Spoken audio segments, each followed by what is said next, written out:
Buenas noches a todos quienes nos siguen por el canal AZTV, por las pantallas de AZTV. Mi nombre es Arturo Zapata Avellaneda. Les da la más cordial bienvenida a la sesión del día de hoy. Me acompaña día 1 de noviembre del año 2023.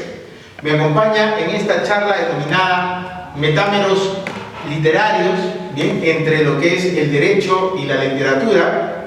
4 personas, 4 colegas con ese afán por la literatura. En primer lugar tenemos al abogado Percy Ipanaqué Navarro, abogado litigante, especialista en derecho penal, al doctor Carlos Humberto Reyes Cayotopa, decano del Ilustre Colegio de Abogados de Sullana. Nos acompaña también el licenciado en educación Fernando Adriancén González, él es docente de educación primaria, y también nos acompaña el magíster Mike Pilares Rado, él es ex decano del Colegio de Abogados del Cusco y ex presidente de la Junta de Decanos de los Colegios de Abogados del Perú. Bien, nosotros vamos a disertar con ellos estos temas de literatura y comenzamos precisamente con el doctor Percy Ipanaqué. Doctor Percy, bienvenido. Buenas noches. Gracias, doctor. Doctor, explíquenos un poquito cómo es esto de metámeros literarios entre el derecho y la literatura. ¿Cuál es la razón de que tenga esa connotación esta sesión? Bien, es realmente una idea que nace el doctor Reyes Cayotopa, ¿no? Pero evidentemente hablar de metámeros es hablar de partes iguales e equivalentes, ¿no? Sí, hacemos un parangón con la naturaleza en el mundo de los seres vivos, de los anfibios, ¿no? Entonces las partes iguales terminan siendo proporcionales, ¿no? Entonces esto de hablar de metámeros literarios entre el derecho y la literatura es decir, la literatura es tan útil y necesaria en el quehacer del mundo jurídico y que no está alejada del derecho y viceversa.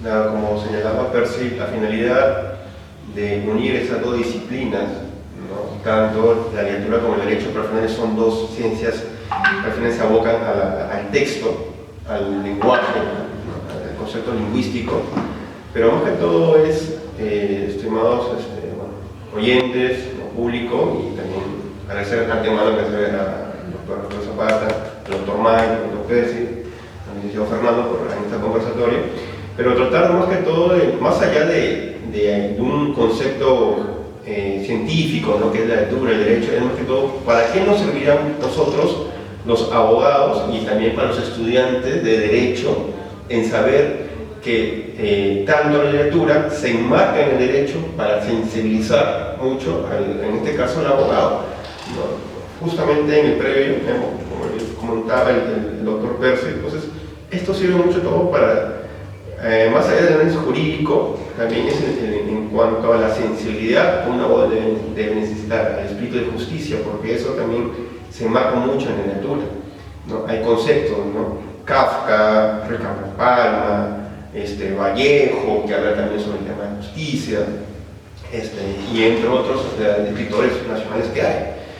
Pero lo más importante, pienso yo, en derecho y literatura, justamente que es una nueva corriente. Hace poco he visto una conferencia que realizaba un docente de Argentina, que decía que, ¿y por qué no hablar también de poesía y derecho? Porque la poesía es también la sensibilidad que tiene un abogado en saber ese tema, la finalidad de justicia. ¿Qué es lo que está pasando, ¿no? Nosotros ya somos otra generación, usted obviamente es una generación mucho más en la cual obviamente que se entendaba mucho lo que es la lectura, filosofía del derecho, ¿no? El derecho romano, se hablaba mucho de las anécdotas, pero hoy en día, ¿no? Las universidades, ¿no? Están abocadas en señalar, en este caso, al chico, al estudiante de derecho, decir, el abogado es igual que la ley, y no es así. Están más que todo votando, más que todo con esta teoría objetiva del derecho, más no obviamente con la naturaleza jurídica del derecho, obviamente el espíritu, ¿no? Y por eso tienes que leer, son más abogados que todo en marco, ¿no? Eso le preguntaba a un estudiante, ¿de dónde nace el derecho? ¿No? concepto, si la ley si la ley no hay derecho. Pues estamos viendo que están votando a estudiantes de derecho o abogados que simplemente es el derecho, la ley es todo y no se marca más. O sea, detrás hay una literatura, hay un marco más que todo subjetivo. Interesante lo que menciona el doctor Humberto Reyes, en el sentido de que la literatura jurídica parte precisamente de un análisis del derecho desde un enfoque totalmente diferente. ¿Por qué? Creo que aquí es un poquito interesante decir esto. Mi persona ha ejercido como docente universitario aproximadamente más de 20 años, así que dentro de una de las materias que me llamó bastante la atención es precisamente el tema de la literatura jurídica. Cuando nosotros hablamos de literatura jurídica, debemos entender que, si bien es cierto, el mundo del derecho es un mundo bastante reglado, en el mundo de la literatura las historias son creadas desde la ficción, pero al igual que las leyes son una aproximación a la realidad, ¿correcto? La realidad es fáctica y lo que hacen las leyes es buscar, graficar a través de normas jurídicas la realidad, y lo que hace la literatura es también graficar en sus historias la realidad de las cosas desde puntos de vista no necesariamente jurídicos, pero hay literatura que sí se centra sobre temas cotidianos que los personajes viven a raíz de un conflicto que puede ser o tener trascendencia legal. Por ejemplo, yo en la materia veía mucho el tema en la obra de Kafka, el tema del litigio.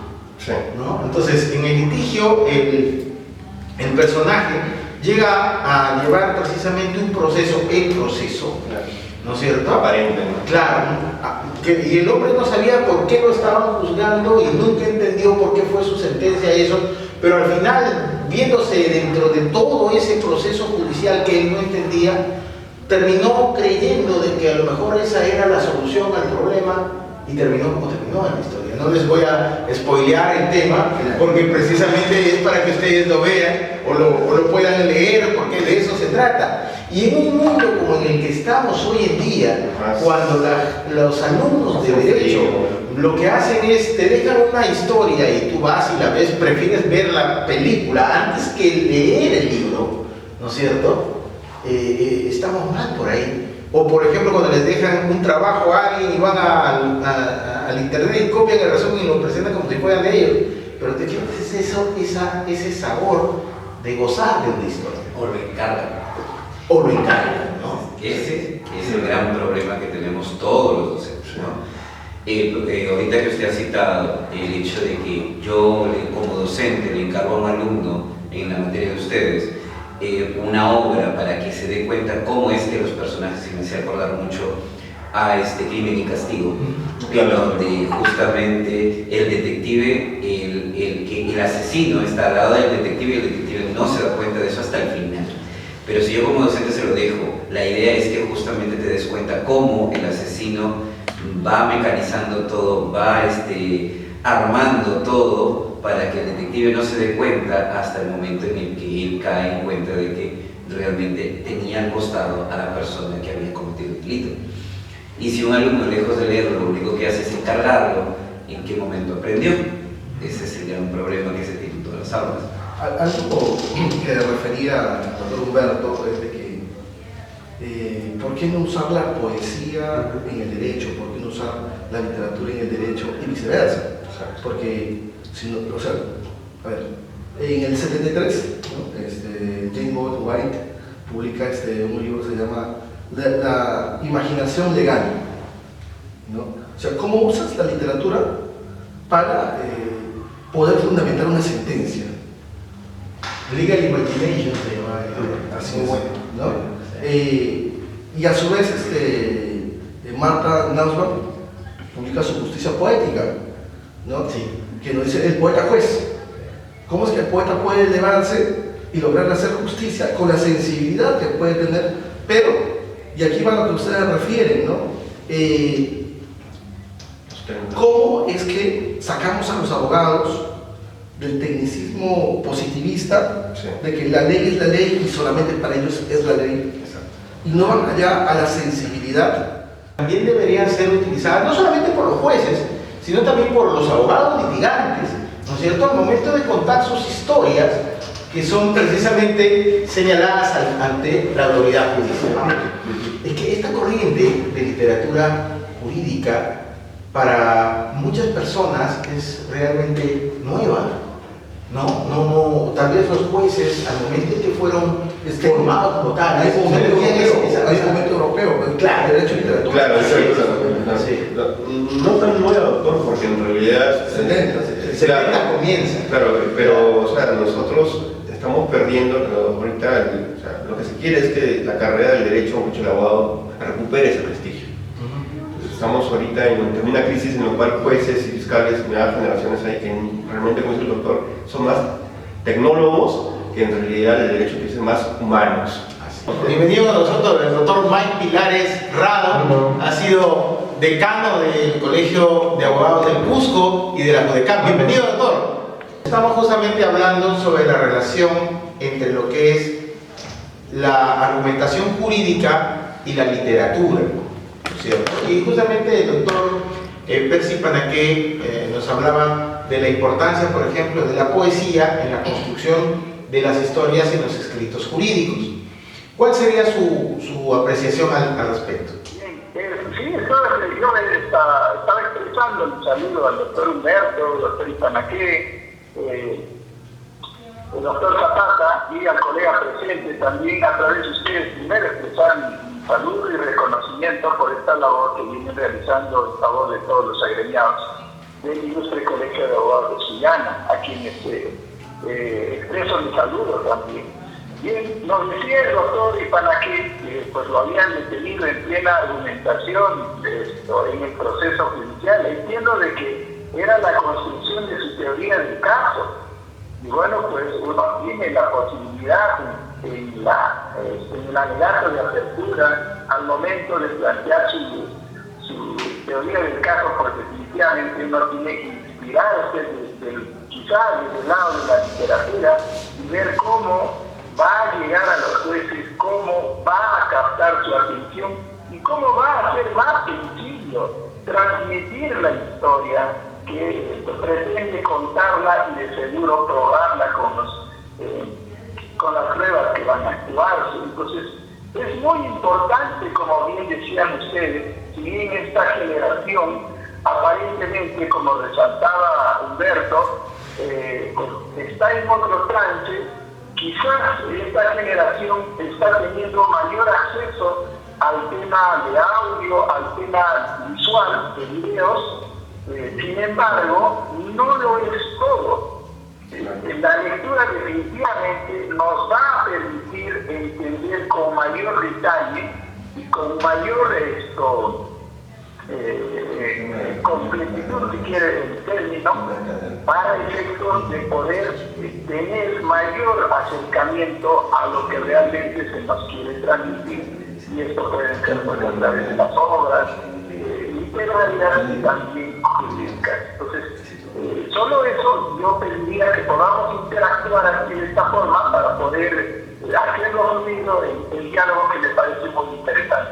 ¿Qué libro de la literatura, puede ser peruana o de la literatura universal o latinoamericana, qué libro nos recomendaría para la lectura a los profesionales del derecho?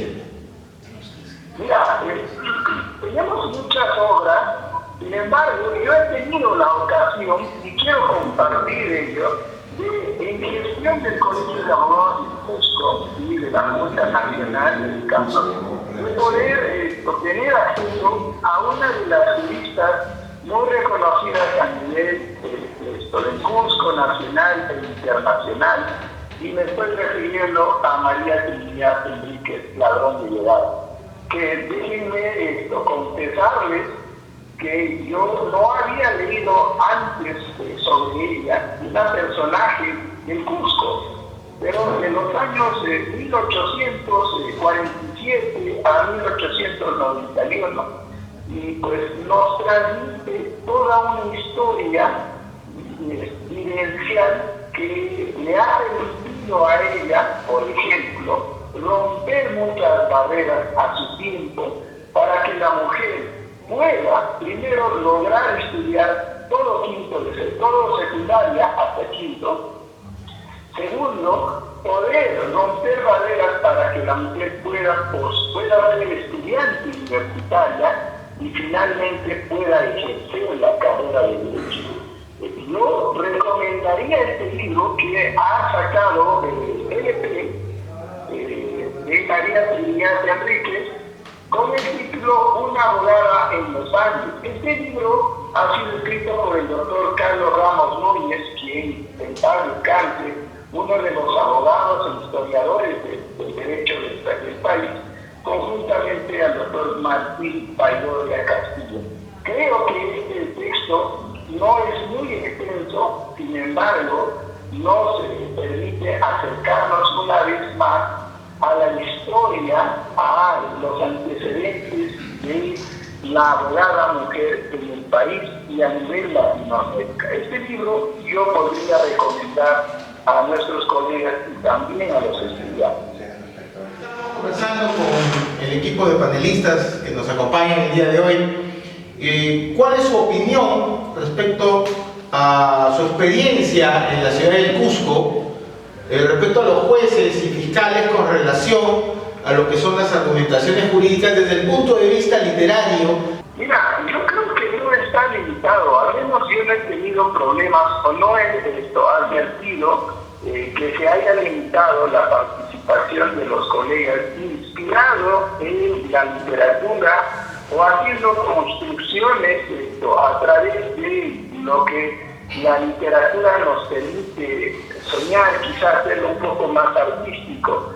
Creo que mientras no se pierda la esencia del proceso en el cual estamos enmarcados en esta circunstancia, pues definitivamente no vamos a tener inconvenientes. Porque yo creo más bien que hay muchos colegas abogados y previos magistrados que escriben, y eso pues nos permite acercarnos y saber de que ellos son también personajes que están bien arraigados dentro de la literatura, no solo jurídica, sino también en el espacio un poco más abierto de libros, pues, de Frank Kafka, como estaban refiriendo, de Mario Vargas Llosa, de Gabriel García Márquez, y demás, que creo que también es parte del día a día y de lo que uno tiene que nutrirse como abogado para su propia formación personal y, por qué no decir, para alimentarse mucho más de la vida real, de lo que sucede en nuestro acontecer y de lo que es motivo de inspiración también para generación del derecho y esto a través de la ley. ¿Cuáles son para ustedes esas obras que nos recomendarían, ¿no es cierto?, ya sea de la literatura peruana o de la literatura universal, con relación a lo que es la profesión del derecho? Recordemos muy bien que parte de la historia del derecho, a mí en la Revolución Francesa, también cuando las mujeres luchaban por sus derechos, y había abogados también, ¿no?, que luchaban por los derechos también de las damas, de las mujeres, ¿no? Y obviamente pues era un tema de un estereotipo de decir, tú también eres un abogado feminista, ¿no?, como un abogado débil. Entonces, leer literatura dentro de la rama del narrativo como poesía, en este ejemplo, pues César Vallejo, aparte también de Cádiz, un espíritu de justicia, ¿no?, la opresión de la clase, en esta clase social, parte obviamente de la formación intelectual que tiene un abogado. ¿Por qué? Porque antiguamente, ¿no?, especialmente por su vida, ustedes no me decir, un abogado dice, wow, ratón de biblioteca. Es decir, en nuestras escuelas antiguas decían, el abogado no solamente se limita a leer la ley, también está en su obligación de saber cultura general. Entonces, como decía el doctor, tú discrepas esto con un juez, un fiscal, doctor, tengo 5 minutos nada más, por favor, sus alegatos, por favor que sean concretos, porque tengo otra audiencia. Entonces, vas cortando las alas. Y esa experiencia que le das también a los estudiantes de Derecho dirán, ¿y qué pasó con la justicia? Me hace recordar, doctor, dos situaciones. La primera es que a diferencia de lo que existe hoy en día, un mundo donde la información está a la disposición de las personas, la mayoría no le gusta leer porque le es pesado leer a través de PDF, por ejemplo. Claro. Y ahora lo que hay son audiolibros y tantas cosas que le quitan la esencia a lo que verdaderamente es la lectura. Y en segundo lugar, usted me acaba de hacer mencionar el tiempo de la Revolución Francesa y la independencia de los Estados libres y lo que se da en la Declaración Universal de los Derechos Humanos del Hombre y del Ciudadano. Y justo hubo una mujer que luchó precisamente por el tema de los derechos humanos de la mujer en ese tiempo. Y salió un texto precisamente declarando los derechos humanos de la mujer. O sea, este tema del feminismo y de las cosas que pareciera que estuvieran de moda no son tan novedosos en realidad, sino que datan desde hace muchos años. Doctor Pérez, sus impresiones. Un hombre de leyes que no lee es un inculto, que no es capaz de interpretar la norma jurídica, no es capaz de tener una capacidad creativa y argumentativa para poder rebatir argumentos de su parte contraria. Un juez que no lee no solo literatura, que no ve cine, que no lee historia, que no lee poesía, es un juez inculto que no va a poder interpretar su realidad y no va a tener la sensibilidad para hacer justicia. Deshumanizado. Deshumanizado. Exacto. Esa es la verdad. ¿No? Entonces, que lean de todo. Es que el hombre de derecho no es un autómata. Que investiguen. Entonces, ahí va justamente que no somos autómatas, el pensamiento de Herbert Marcuse, como el hombre unidimensional. O sea, porque eres abogado tienes que leer leyes, porque eres ingeniero de minas tienes que solamente estudiar temas de minas, porque eres periodista solo tienes que dedicarte a notas periodísticas, porque eres médico solo tienes que leer temas médicos. Y el ser humano, recordemos los humanistas, ¿no? Esta revolución cultural que se da, recordemos a Da Vinci, un hombre completo. Entonces, el fin del ser humano es culturizarse para aperturar no solo su mente, sino también su corazón y su espíritu. Eso le va a causar mayor sensibilidad, lo va a ayudar a crecer y le va a ayudar a entender. Y realmente diremos que es un intelectual, no un intelectualoide, ¿no? Que sí, para el caso de los abogados, va a saber dar un concepto y va a saber argumentar. Y lo va a hacer grande. Recuerdo las palabras que nos ha dado el doctor Percy Panaqué, la importancia del hombre culto y del profesional culto, sobre todo en el mundo del derecho. Por ejemplo, en los concursos públicos, en lo que es el tema del concurso público de notariado, hay tres momentos del proceso. El primero es la evaluación curricular, la segunda es la evaluación de conocimientos y la tercera es una evaluación donde te preguntan de cultura, de todo. Y yo recuerdo mucho haber estado en un concurso de esos y en una oportunidad le preguntaron a uno de los que estaba participando y le dijeron, muy bien, usted es abogado, usted va a ser notario, dígame usted, por ejemplo, cuál es la última obra de Mario Vargas Llosa y cuáles son sus personajes. Y el hombre no supo qué contestar.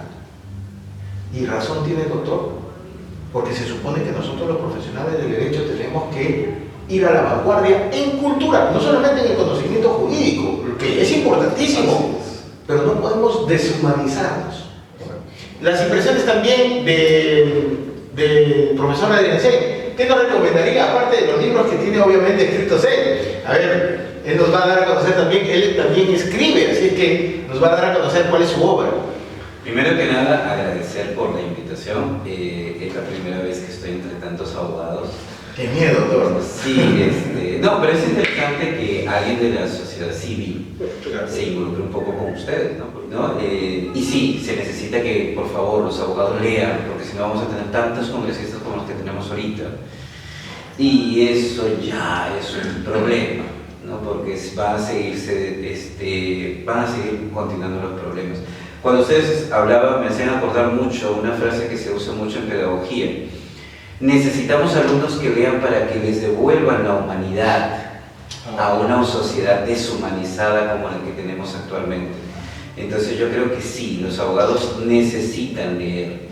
Y cuando ustedes hablaban de las feministas, yo no creo que hay que salir mucho del Perú, Basta con recordar a Teresa González de Fanning, que es la primera mujer que se enfrenta a la iglesia, que en ese momento ejercía poder, y a través de sus discusiones, a través de un periódico que fue El Comercio, creo, si no me equivoco, si es otro, logra que la educación cambie para las mujeres, ¿no? Esta educación que solamente era simplemente te enseño a coser, te enseño a cocinar, te enseño a hacer esto como mujer porque otro papel no puedes ejercer en la sociedad.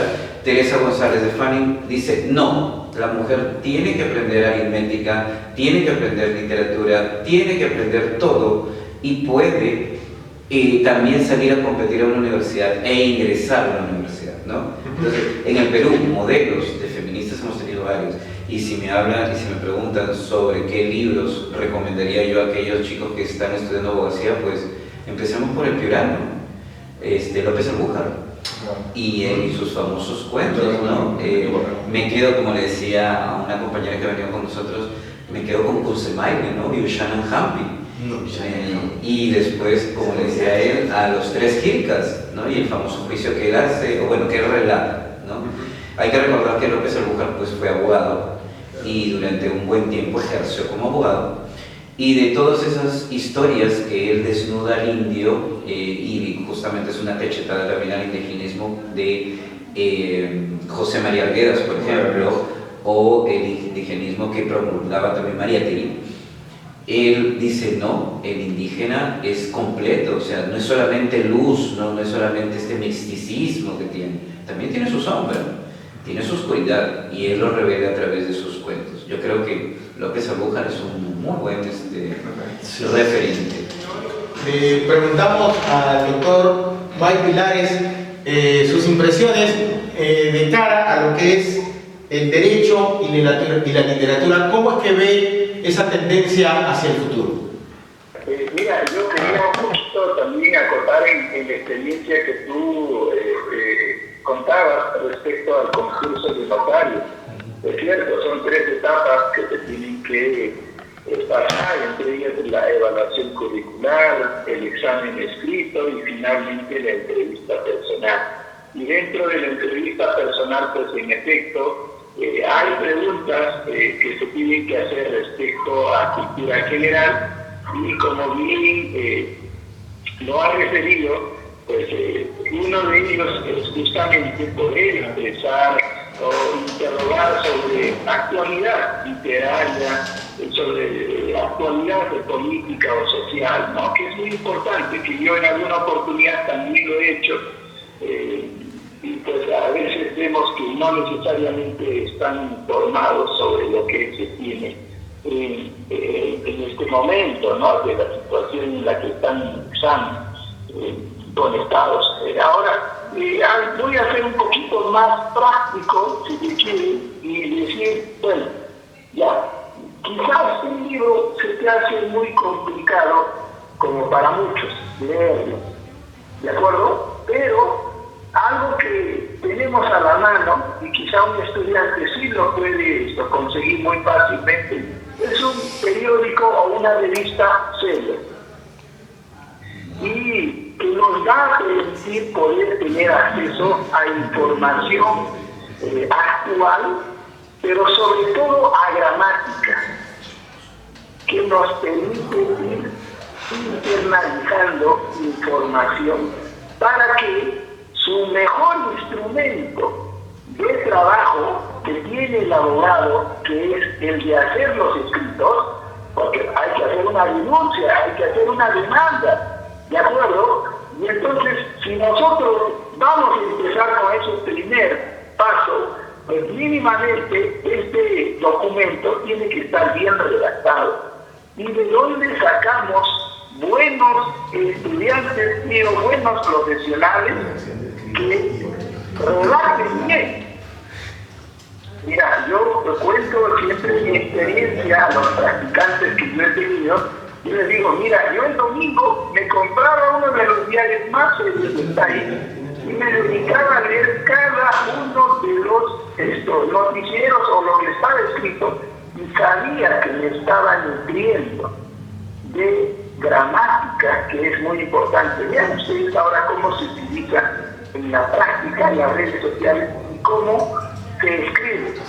No te preocupes, NPT, por favor, PF, y así sucesivamente, lo que va generando quizás un daño en el momento o al momento de ir internalizando la palabra y la construcción de párrafos o, en este caso, de escritos completos. Entonces creo que no tenemos que dejar de lado, y me parece muy interesante lo que ustedes ahora han planteado. Quizás podría ser por ahí percibido como algo no muy sustancial, pero es muy importante lo que ustedes nos muestran para poder siempre bregar porque los estudiantes y no los futuros profesionales estén bien formados. Doctor Humberto Reyes. Justamente que en el preámbulo estuvimos conversando, ¿no? Que esto debería ser más que todo accesibilidad para las universidades y para los colegios profesionales, más allá del curso de Derecho y Lectura, es que también es actividad, de sensibilidad. ¿No? Es que en realidad, o sea, los colegios profesionales deberían transmitir el conocimiento jurídico, no solamente para los abogados, sino en temas como este de cultura general, porque inclusive hay una dirección que se llama Dirección de Cultura, Recreación y Deporte. La recreación y el deporte lo entendemos, pero el tema cultural puede ser una manera de comunicar, no solamente a los agremiados, sino también a todos los interesados en temas de cultura, ¿no? Perfecto. Bien, bueno, me río porque cuando arman lista dicen educación, cultura y deporte, consideramos un futbolista, y ponen además pelotero para que represente, ¿no? O sea, y la cultura está en segundo lugar, ¿no? Y no debería ser así. Todo es importante, ¿no? Pero también me vuelvo a sonreír porque en este contexto político que se está dando en el Colegio de Piura, me tomaba la molestia la vez pasada, digo molestia porque molesta realmente meter algunos Facebook de algunos candidatos que realmente no saben escribir, no saben redactar, ¿no? Y en sus muros, el grupo X, ¿no? ¿Y para qué lo hacen con H? ¿No? Calitopa con doble L. Calitopa con doble L, ¿no? Sí, o sea, y ponen puntos y comas, y en vez de empezar con mayúscula, con minúscula. Entonces, y también tenemos un grupo de abogados donde tampoco saben escribir nuestros candidatos, ¿no? Entonces, ellos nos quieren representar, no saben hablar, no saben escribir, no leen. Y toda la culpa la tiene la educación. ¿No? Sí. Entonces, ellos nos van a representar. Entonces, yo creo que deberíamos dar a algunos candidatos, ¿no? Un curso intensivo de lectura para que aprendan a escribir, de redacción. La lectura debe ser escribir, ¿no? Pero, y eso, si lo practicamos en los agremiados, uno revisa sus escritos, realmente uno se siente mal, ¿no? Se siente mal porque hay una mediocridad tremenda, tanto cuando redactan las sentencias los asistentes o los jueces también, y cuando se presentan escritos. Entonces, ¿cómo no va a haber la sociedad? Abogados incultos. Por eso es importante el tema de lo que es la forma de argumentación jurídica con la manera en la que lo hace la literatura, porque la literatura lo que hace, cuando tú tomas un libro cuya redacción prácticamente es como si tú lo estuvieras viviendo, ¿no es cierto? Estás inmerso en la manera en la que lo has narrado, te da un sobresalto a ver qué sigue y cómo va la siguiente página. Y así deberían ser también los escritos de los abogados. Esa es la idea de la literatura. Un abogado clásico, que es Michel Talufo o Michael Talufo, ¿no? Procesalista, que llega con la argumentación y la prueba, dice el discurso literario con el discurso procesario. El proceso es como una novela también. Sí, Exacto. ¿no? Y por lo tanto hay una equivalencia. Entonces hay personajes, ¿no? Hay críticos literarios que vendrían a ser los jueces, ese está bien, ese está mal, y toman un veredicto. La realidad justa. ¿No? Entonces va con lo que usted dice, ¿no?